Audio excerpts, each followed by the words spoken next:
शर्मा जी, रांची से। राधा वल्लभ श्री हरिवंश। महाराज जी, आपके चरणों में कोटि कोटि नमन।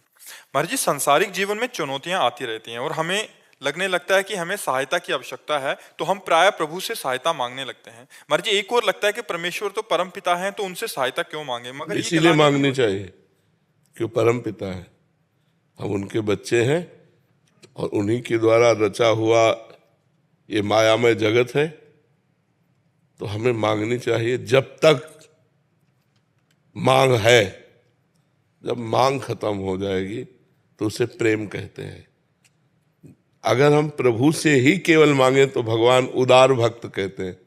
गीता जी में उत्तर दिया अर्जुन जी की जिज्ञासा से कि आर्त भक्त, जो अपनी संकट निवृत्ति करना चाहता है। अर्थार्थी भक्त, जो संपत्ति प्राप्त करना चाहता है। जिज्ञासु भक्त, जो भगवान को जानना चाहता है। और ज्ञानी भक्त, जो भगवान को जान चुका है। चार का वर्णन किया है। तो दो तो मायाकृत है और दो अध्यात्म में है। जिज्ञासु जो भगवान को जानना चाहता है वो मायाकृत नहीं है, वो भगवान को जानना चाहता है।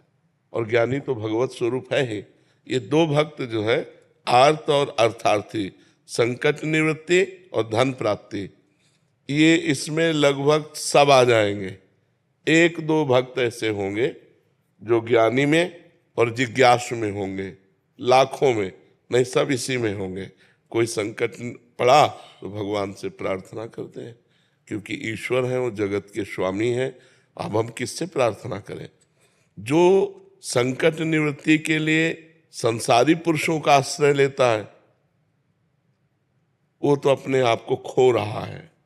जो संकट निवृत्ति के लिए भगवान का आश्रय ले रहा है वो अपने आप को जगा रहा है, क्योंकि भगवान संकट निवृत्ति भी करेंगे और हमारे हृदय में भक्ति भी पैदा करेंगे। मनुष्य जीवन कोई ऐसा नहीं है जिसके जीवन में संकट ना आते हो। एक बार परम ऋषि दुर्वासा को दुर्योधन ने 4 महीने सेवा करके चतुर्मास प्रसन्न किया। तो दुर्वासा जी बड़े सिद्ध महापुरुष हैं और शाप और वरदान देने में समर्थ है और क्रोधी भी है, प्रसिद्ध है, क्रोध में प्रसिद्ध है। एक क्षण में गुस्सा आ जाए ऐसे हैं वो। तो उनको प्रसन्न कर लेना बड़ा कठिन था, पर दुर्योधन ने कर लिया। अब वो जलता था पांडवों से, यद्यपि उस समय पांडव वनवास में थे। तो उसने विचार किया कि पांडवों का विनाश मांग ले, पर सोचा कि अगर सीधे विनाश मांगा तो हमारे ऊपर ही क्रोधित ना हो जाए। तो उसने कहा कि प्रभु, 4 महीने हमारे यहाँ आपने सेवा का अवसर दिया, एक दिन हमारे बड़े भाई युधिष्ठिर को भी सेवा का अवसर दीजिए, 60,000 शिष्य साथ में। पर ऐसे समय में जाइए जिस समय द्रौपदी ने सूर्य के द्वारा दी हुई बटलोई से प्रसाद पा लिया हो। जब युधिष्ठिर जी के पास बहुत से ब्रह्म ऋषि भी वनवास में साथ गए, तो उनको बड़ा लगा कि राज परिवार से भोजन इन सब ब्रह्म ऋषियों का हो जाता था, अब कैसे होगा। तो उनको विचार आया कि संपूर्ण जगत को प्रकाश देने वाले भगवान सूर्य ही हमें रास्ता दिखाएंगे। तो भगवान सूर्य की आराधना की। तो भगवान सूर्य ने एक बटलोई दी थी। उस बटलोई का प्रभाव था, जब तक द्रौपदी जी पा नहीं लेंगी तब तक चाहे करोड़ों अरबों लोग आ जाए, उसी से सारा भंडारा हो जाएगा। उसी से सब्जी, उसी से खीर, उसी से पूड़ी, जो जो चाहो, जो संकल्प करोगे वो बटलोई दे देगी। तो अगर बटलोई में द्रौपदी ना पाए और फिर इसी आ जाए 60,000 सहित, तब तो पा लेंगे। तो दुर्योधन ने शर्त रख दी कि जब द्रौपदी बटलोई में पा ले, धो के रख दे, तब आप पहुंचिए और हमारे भाई का सेवा स्वीकार कीजिए। उसने बड़ी गणित लगाई थी कि जब जाएंगे तो आखिरकार निमंत्रण देना ही पड़ेगा। ऋषि आए हैं कि आओ महाराज पाओ। अब 60,000 के लिए तुरंत तो कंदमूल फल भी नहीं हो सकता, वो खवा पाएंगे नहीं, ये साप दे देंगे, वो नष्ट हो जाएंगे। जो दुष्ट प्रकृति का होता है वो बड़ी से बड़ी साधना का फल भी दूसरों का नाश मांगता है, और दूसरों का नाश मांगने वाले का दूसरे का हो कि ना हो, उसका पहले नाश हो जाता है। अब दुर्वासा जी ध्यान के द्वारा देखा कि जब द्रौपदी जी बटलोई में से प्रसाद पा लिए और धो के रख दिए, सोई पहुंच गए। अब गृहस्थ धर्म का एक सबसे बड़ा धर्म है आतिथ्य धर्म। आतिथ्य धर्म दरवाजे पर आए हुए का स्वागत करना। अतिथि कहते हैं जिसका कोई परिचय न हो, कोई तिथि तारीख निश्चित न हो और आ जाए तो वो भगवान है, ऐसा हमारे शास्त्र कहते हैं। अतिथि देवो भव। कम से कम 3 बातें तो हम कर ही सकते हैं अतिथि के साथ। मृदु वचन, राधे श्याम, आइए आइए पधारिए, आसन कुर्सी कुछ ना कुछ, बैठिए, जल पीजिए, भोजन पाइए, ये बातें तो हम कर ही सकते हैं ना। इसके बाद अगर वो मांग करता है हमारे पास नहीं है तो हम निवेदन कर सकते हैं कि हम आपको नहीं दे सकते। लेकिन अतिथि को ये 3 बातें तो जल, भोजन, आसन, मृदु भाषण, ये तो किया जा सकता है। युधिष्ठिर जी तो साक्षात धर्मराज का स्वरूप है। उन्होंने प्रणाम किया सब ऋषियों को और कहा आइए आतिथ्य स्वीकार कीजिए। तो उनका हाँ, मैं यमुना स्नान करके आता हूं, तुम व्यवस्था करो। अब 60,000 ऋषियों की व्यवस्था। तो द्रौपदी से पूछा आपने पा लिया? उनका हाँ पा लिया। वो मूर्छित होकर गिर गए। द्रौपदी जी ने उनको चेतना लाई, बोले क्या हो गया? उनका 60,000 ऋषि और ऐसे ऋषि, दूसरा हो तो क्षमा भी कर दे, दुर्वासा जी तो क्षमा करने वाले नहीं, अब क्या होगा? तो उनका एक सूर्य के द्वारा दी हुई बटलोई पर आपको इतना विश्वास था कि उसमें हमने पा लिया तो आप मूर्छित हो गए, और पूरे विश्व को जो पवाता है श्री कृष्ण पर आपका विश्वास नहीं है। संकट निवृत्ति के विषय में बता, उन श्री कृष्ण पर आपका विश्वास नहीं है। आप इतना मूर्छित क्यों हो गए, उदास क्यों? मैं अभी श्री कृष्ण से प्रार्थना करती हूं, हे श्री कृष्ण, हे करुणामय। जे ही विनय की तो देखा वो पीतांबर फहराते हुए भगवान पधार रहे।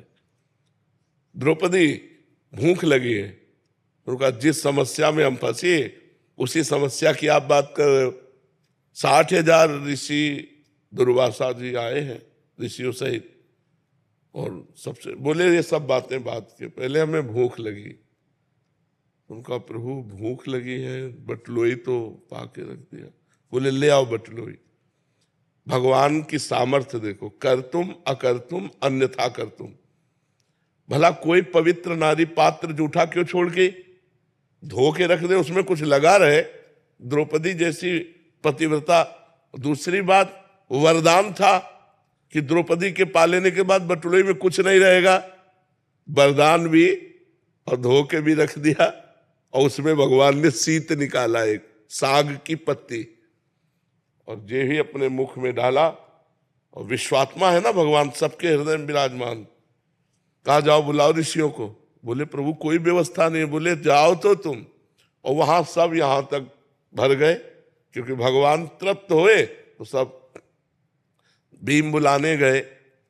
दुर्वासा जी ने कहा कि हमारी तो इच्छा बिल्कुल अब एक आचमन करने की भी नहीं रह गई। शिष्यों ने कहा गुरु जी और जो आदेश करोगे पालन करेंगे, भोजन की बात मत कहना। तो उनका बेटा वरदान मांग लो, लेकिन हमें भोजन के लिए मत कहो। तो उनका जिस भावना से दुर्योधन ने आपको भेजा था वो उसी भावना को प्राप्त हो जाए। तो दुर्योधन ने विनाश की भावना से भेजा था, विनाश को प्राप्त हो गया। तो संकट निवृत्ति करने से भगवान से हमारा भगवान के प्रति जुड़ाव बनता है। यार भगवान ने मेरी सहायता की, भगवान से भक्ति बढ़ती है। संपत्ति की प्राप्ति के लिए सुदामा जी के पास खाने को भी नहीं था, पर श्री कृष्ण श्री कृष्ण श्री कृष्ण, तो जैसी द्वारिकापुरी वैसी सुदामापुरी बना दी। तो और प्यार बढ़ गया ना कि भगवान हमें कितना प्यार करते हैं। तो 2 प्रकार की जो भक्ति है, एक संकट निवृत्ति, एक धन प्राप्ति, पर हो केवल प्रभु से ही। हट होना चाहिए। बने तो रघुबर ते बने, और बिगड़े तो भरपूर, तुलसी और रन ते बने ता बनिवे पे धूर। हम केवल भगवान से ही लेंगे। हम किसी अन्य मित्र दोस्त इधर हमारी वृत्ति नहीं जानी चाहिए। हमारी वृत्ति केवल भगवान से जानी। अब वो क्या रूप लेके आते हैं, मित्र का रूप लेके आते हैं कि किसी धनी मानी का रूप लेके आते हैं, किसी घटना का रूप लेके आते हैं, या क्या रूप लेके आते हैं, देना उनको है, उनके बिल्कुल उनके अधीन हो जाओ। सच्ची आपसे कहते हैं, वो ऐसे निहाल कर देंगे कि आपको धन भी मिलेगा, संकट भी निवृत्ति होगी और आपका कल्याण भी हो जाएगा, भगवान की भी प्राप्ति हो जाएगी। तो जरूर करना चाहिए, भगवान से याचना करनी चाहिए, क्योंकि अब हम औरों से याचना करें तो और खुद परेशान हो, हमारी क्या निवृत्ति करेंगे, संकट निवृत्ति। हम भगवान से सीधे बात करते हैं और वो कहीं और नहीं है, तुम्हारे हृदय में ही बैठे हैं। अंदर ही अंदर प्रार्थना करो, वो सुन रहे हैं, और बार बार प्रार्थना करो जब तक पूरी ना हो जाए, और नाम जप करते रहो, अनुष्ठान करो, भगवान जरूर पूरी करेंगे। करना चाहिए, भगवान से ही मांगना चाहिए।